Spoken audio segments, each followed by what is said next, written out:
ప్రస్తుతం మనతో పాటు ప్రముఖ ఆధ్యాత్మికవేత్త, దైవజ్ఞ, బ్రహ్మశ్రీ వీరాపురం సుబ్రహ్మణ్య స్వామి గారు మనతో ఉన్నారు. 2026 ఓవరాల్‌గా కన్యా రాశి వాళ్ళందరికీ ఈ సంవత్సరం ఎలా ఉండబోతుందో గురువుగారిని అడిగి తెలుసుకుందాం.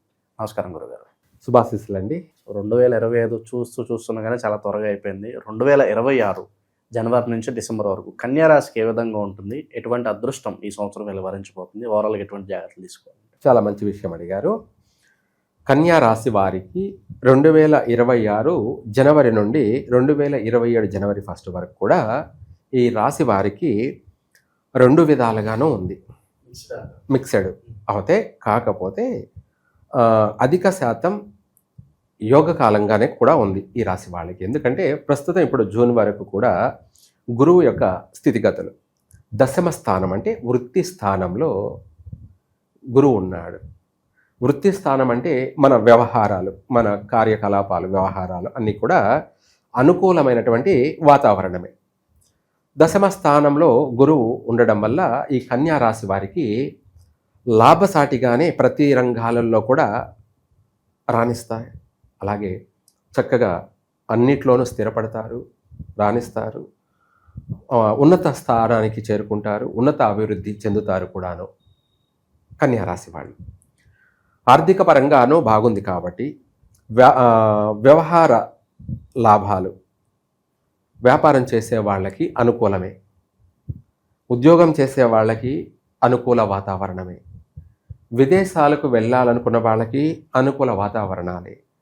అలాగే అక్కడ స్థిరపడడాలు కానీ, అక్కడ అభివృద్ధి చెందడం కానీ, స్థిర ఆస్తులు కూడబెట్టుకోవడం కానీ అక్కడ కూడా అనుకూలంగానే ఉంది కన్యా రాశి వాళ్ళకి. దశమ స్థానం వృత్తి స్థానం గురువు యొక్క అనుగ్రహం వల్ల ఆర్థిక పరంగా మంచి లాభాల బాటలో సాగుతారు, మంచి లాభాల బాటలో సాగుతారు.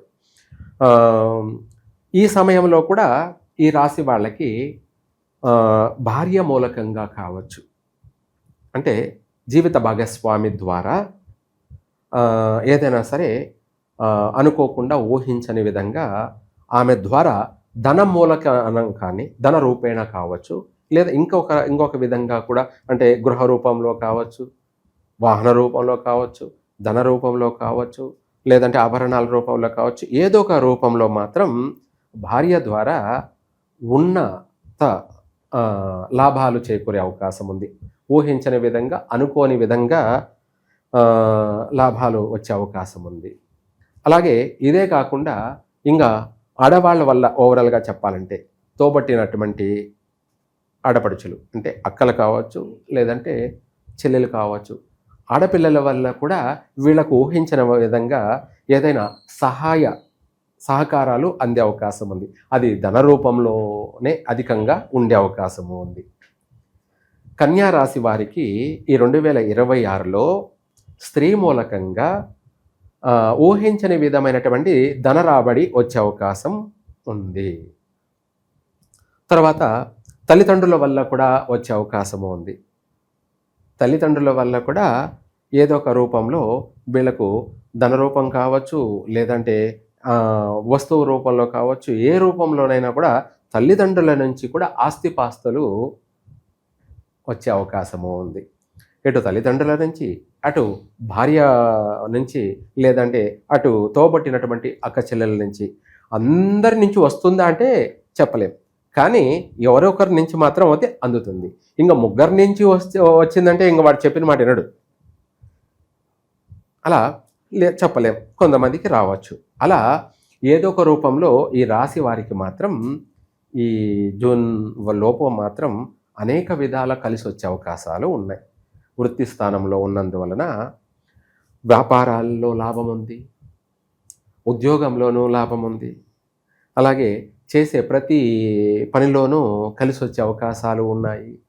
విద్యార్థులు కూడా బయటపడతారు, భయపడుతూ ఉంటారు వాళ్ళు విద్యార్థులు. ఎందుకు అంటే నెక్స్ట్ స్టెప్ ఏమేయాలి, ఏం చేయాలి, ఇంట్లో తల్లిదండ్రులు ఏమంటారు, కొడతారు, చంపుతారు అన్నంత టెన్షన్, భయంతో ఉన్నటువంటి వాళ్ళందరూ కూడా ఈ జూన్ వరకు కూడా మంచి అనుకూలమైనటువంటి స్థితి ఉంది. కాబట్టి విద్యలోనూ వాళ్ళు రాణించగలుగుతారు. అలాగే ఉద్యోగ ప్రయత్నం చేస్తూ ఉన్నవాళ్ళు, తల్లిదండ్రులు వీడు ఇంత ఎదిగాడు, ఉద్యోగం సద్యోగం ఏమీ లేదు, ఇంటికి భారంగానే ఉన్నాడు, అటు తల్లి తండ్రికి కూడా బరువుగానే ఉన్నాడు అని అనుకునే వాళ్ళకి కూడా ఈ సంవత్సరం మంచి ఉద్యోగం వచ్చి ఆ ఉద్యోగంలో వాళ్ళు స్థిరపడి వాడు ఒక మార్గంలో స్థిరపడతాడు. బరువు భారం అనుకునేటువంటి వాళ్ళని కూడా వీడు చూసుకునే అవకాశాలు కూడా ఉన్నాయి. అంటే తల్లిదండ్రుల్ని కానీ భార్యను కానీ అనే విధాల అలాంటి మంచి అవకాశాలు కూడా వీళ్లకు ఉన్నాయి. వాటిని కూడా వీళ్ళు సద్వినియోగపరుచుకుంటారు. అనేక విధాల కూడా ప్రతి అవకాశాన్ని అందిపుచ్చుకుంటారు, స్థిరపడతారు. గృహయోగము ఉంది వీళ్ళకు, వివాహ యోగము ఉంది, సంతాన యోగం కూడా ఉంది, మంచి సంతాన యోగం కూడా ఉంది. కాకపోతే 7వ ఇంట శని ఉండడం వల్ల కూడా కాస్త కొంతమందికి సంతాన విషయంలో గర్భస్రావం జరిగే అవకాశాలు ఉన్నాయి, లేదంటే అధికంగా స్త్రీ సంతాన ప్రాప్తి కలిగే అవకాశము ఉంది, లేదంటే పుత్ర సంతానం కలిగినట్టు అయితే కాస్త ఒడిదుడుకులు కలిగే అవకాశము ఉన్నాయి ఇటు సంతాన విషయంలో. మిగతా రంగాలలో చూసుకుంటే ఉద్యోగ రంగాలలో ఎవరు ఏ ఉద్యోగ రంగాలలో ఉన్నారో వాటన్నిటిలో కూడా మంచి గుర్తింపు పొంది ప్రశంసా పత్రాలు పొంది, ఇందాక మనం చెప్పుకున్నట్టుగా ప్రతి దాంట్లో కూడా అవార్డులు, రివార్డులు, మూమెంట్లు, ఇలాంటి సన్మానాలు, సత్కారాలు, అనేక గుర్తింపు లభించే అవకాశం ఉంది. 10 మందిలో మంచి పేరు ప్రఖ్యాతులు సంపాదించుకుంటారు. తర్వాత ఇదే గురువు కర్కాటక రాశిలోకి భాగ్యస్థానంలోకి మారుతూ ఉన్నాడనమాట. 11వ ఇంట రావడం వల్ల కొంత మధ్య రకమైనటువంటి ఫలితాలు. మధ్య రకం అంటే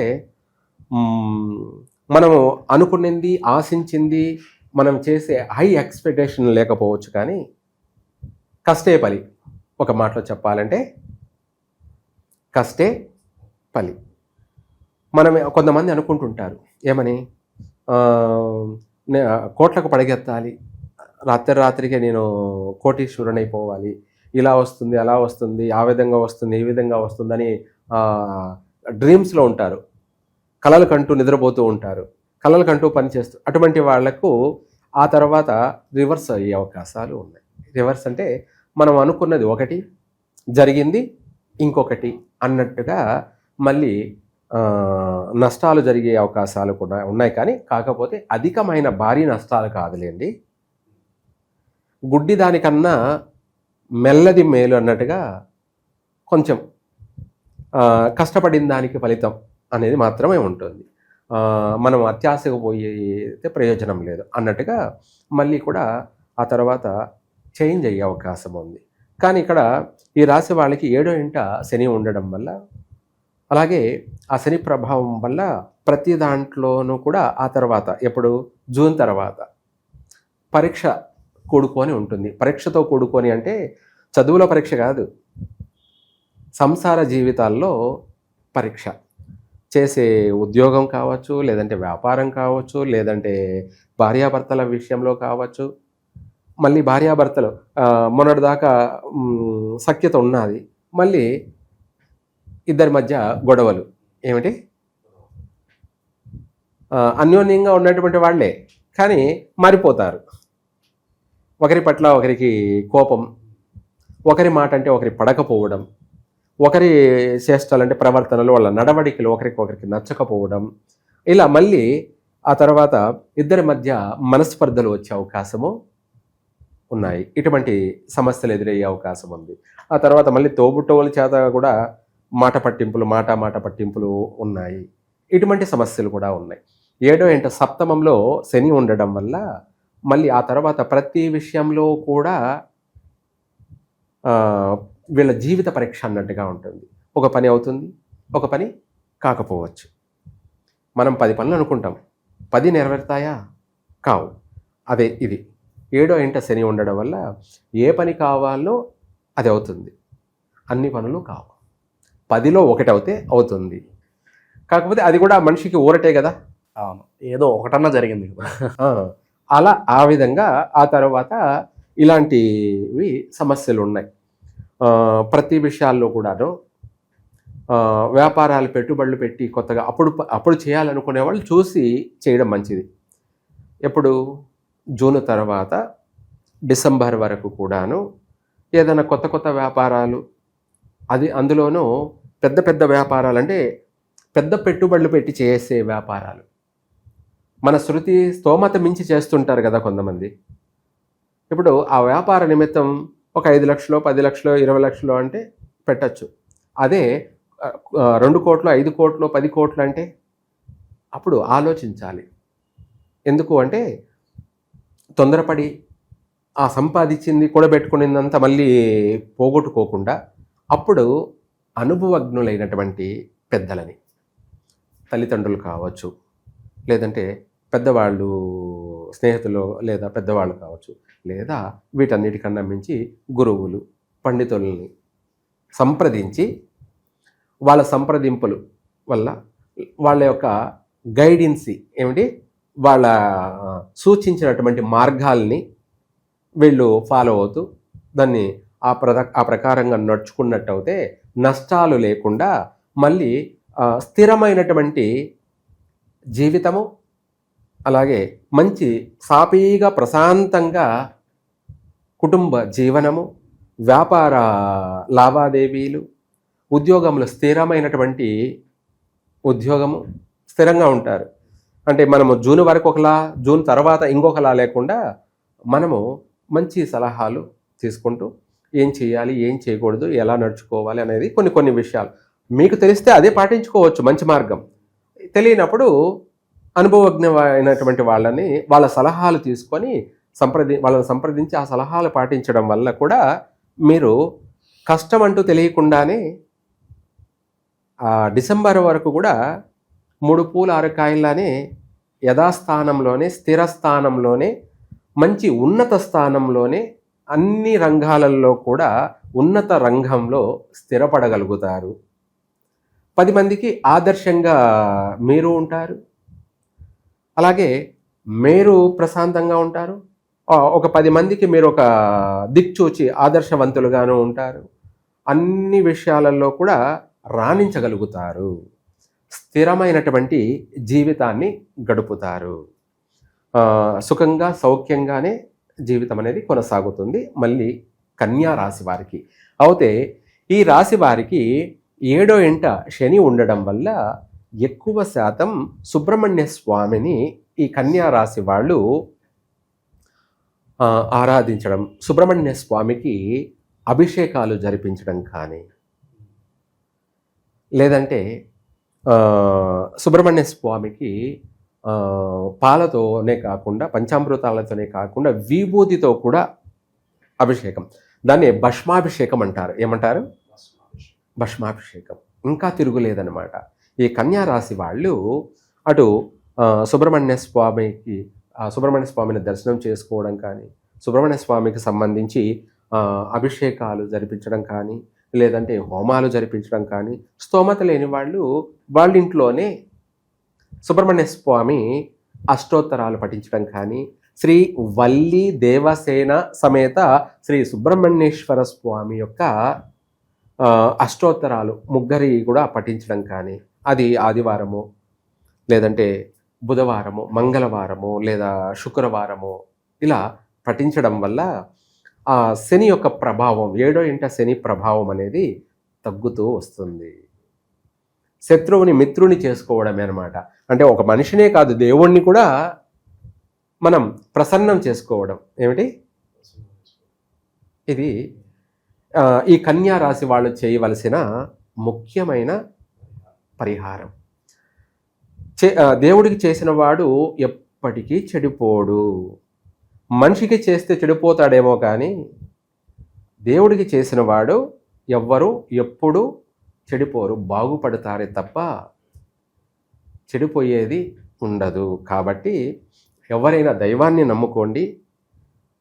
ఎవరికైనా సరే, గురువుకైనా, సన్యాసికైనా, సన్నాసికైనా, భోగికైనా, ఎవరికైనా కూడాను దైవమే దిక్కు, దైవమే పండితుడికైనా పామరుడికైనా. కాబట్టి అందుకు ఎవరైనా సరే మీరు ప్రతిదానికి టెన్షన్ పడాల్సిన అవసరం లేదు, భయపడాల్సిన అవసరం లేదు. గ్రహస్థితులు అనేది ప్రతి మనిషిని ఎవరిని ఎక్కడ పెట్టాలో, ఎవరిని ఎప్పుడు ఎలా నడిపించాలో, ఎవరికి ఏమి ఇవ్వాలో ఏమి ఇవ్వకూడదో సమయానుకూలంగా వాళ్ళు మారుతూ ఉంటారు. కాబట్టి అది వాళ్ళ నిర్ణయం. ఎవరికి ఏం చేయాలో అది వాళ్ళు చేస్తూ ఉంటారు. అందులో కూడా మనము నడుచుకునే విధానాన్ని బట్టి కష్టకాలంలో కూడా సుఖంగా జీవిస్తాము. ఏమిటి? కష్టకాలంలో, గడ్డు కాలంలో కూడా మనము సుఖంగానే ఉంటాము. ఎందుకు అంటే అది మనం చేసేటువంటి పూజాఫలం, పుణ్యఫలం, దానికి తగిన ప్రతిఫలం అది. అందుకనేసి ఒకరిని అడగాల్సిన అవసరం లేదు. మీరు ఏదో ఒక దైవ దర్శనం చేసుకుంటూ ఉండండి. ఇంకా కూడా మీ రాశి ప్రకారంగా ఈ సంవత్సరం 2026 గాను ఈ సంవత్సరం అంతా సుబ్రహ్మణ్య స్వామిని దర్శనం చేసుకోండి. చెప్పాను కదా, మనం వ్యక్తిగతంగా ఇంట్లోనే, మనం గుడికి వెళ్ళే సమయం లేదనుకోండి, ఇంట్లోనే పొద్దున్నే నిద్రలేవగానే స్నానం చేసుకొని మీరే అష్టోత్తరం చేసుకోండి. సుఖంగా ఉంటారు, మనశ్శాంతిగా ఉంటారు, ప్రశాంతంగా ఉంటారు. ఇంకా కూడా చెప్పాలంటే హరోం హర అని చెప్పేసి మనసులోనే తలుచుకుంటూ పనుక్కోండి. ఆ రాత్రికి రావాల్సినటువంటి మీకు శుభ ఫలితాలన్నీ కూడా వస్తాయి. రాబోయే దుస్వప్నాలన్నీ దూరమైపోతాయి. రాబోయే అష్ట కష్టాలన్నీ కూడా పటాపంచలైపోతాయి. ఇది ఈ కన్యా రాశి వాళ్ళు ఆచరించాల్సింది పరిష్కార మార్గాలు. ఏదైనా సరే వీళ్ళు చేసుకున్న వారికి చేసుకున్నంత మహాదేవ. ఓవరాల్గా 2026లో కన్యా రాశి వారికి ఏ విధంగా ఉంటుంది, వీళ్ళ మున్ముందు కార్యాచరణ ఏ విధంగా ఉండాలి, ఎటువంటి జాగ్రత్తలు తీసుకోవాలి, అద్భుతంగా వివరించారు. ధన్యవాదాలు. సర్వే జన సుఖినో భవంతు.